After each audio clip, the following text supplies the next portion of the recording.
धन्यवाद दोस्तों। आज मुख्यमंत्री हेमंत सोरेन छठे समन ईडी के द्वारा भेजे जाने के बावजूद भी एक तरह से ईडी कार्यालय नहीं पहुंचे, क्योंकि इन्हें वहां पर जाकर के अपने फिजिकल रूप से अपीयरेंस होना था और इन्हें जो जवाब देना था ईडी के द्वारा जो भी क्वेश्चन वहां पर तैयार किया हुआ है उसका इन्हें जवाब देना है।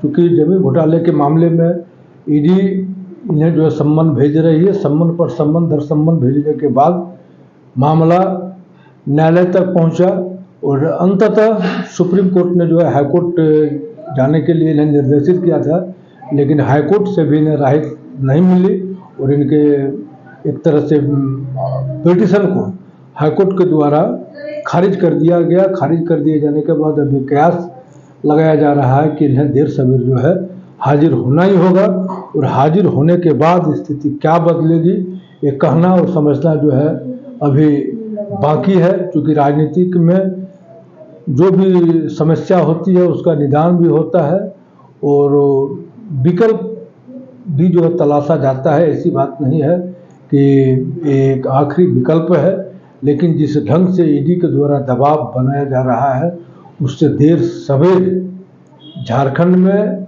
राजनीति वाहपों की स्थिति उत्पन्न होना लाजमी है। तो ईडी के सम्मन इन्हें नहीं मिला है, चाहे मुख्यमंत्री हेमंत सोरेन नहीं पहुंचने के लिए चाहते हैं, तो फिर राज्य के विकास के लिए इतना तल्लीन है कि इन्हें जो है ईडी सीडी से कोई सरोकार नहीं है। इनको सीधा जो है सरोकार जनता से है और इसी कारण ये लगातार आए दिन सरकार आपके द्वार कार्यक्रम को लेकर के ये लोगों से मिल रहे हैं और लोगों से मिल करके उनके समस्याओं के निदान को लेकर के ये प्रयासरत है।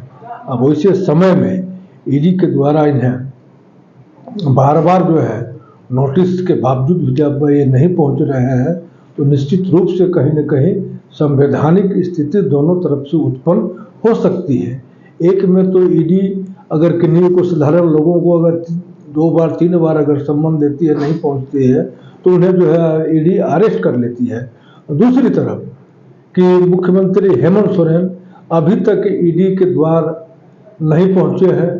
ईडी के द्वार नहीं पहुंचे इसका मतलब चाहे ईडी से बड़ा मुख्यमंत्री है, तो फिर मुख्यमंत्री के सामने ईडी छोटा है। यही 2 कारण हो सकता है। लेकिन जिस ढंग से हालात देखे हैं कि मुख्यमंत्री रहते हुए भी सीबीआई लालू यादव को अरेस्ट किया था, क्या ईडी मुख्यमंत्री रहते हुए मुख्यमंत्री हेमंत सोरेन को गिरफ्तार करने के लिए चाह रही है? तो फिर राजनीतिक रूप से शहीद होने के लिए मुख्यमंत्री हेमंत सोरेन तैयार हैं और ईडी के द्वारा जो भी कार्रवाई की जा रही है इसका सीधा दोषारोपण इनके द्वारा बीजेपी के ऊपर मढ़ा जा रहा है।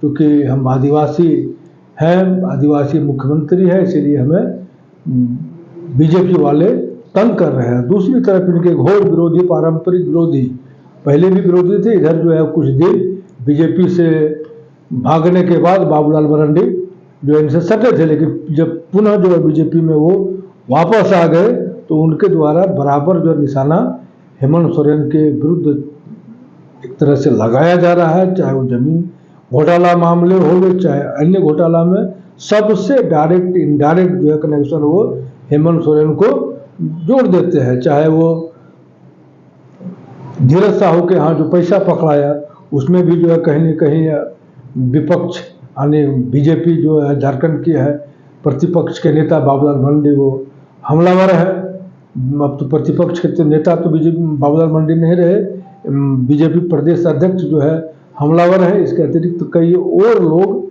बीजेपी के इन पर लगातार जो है हमलावर है।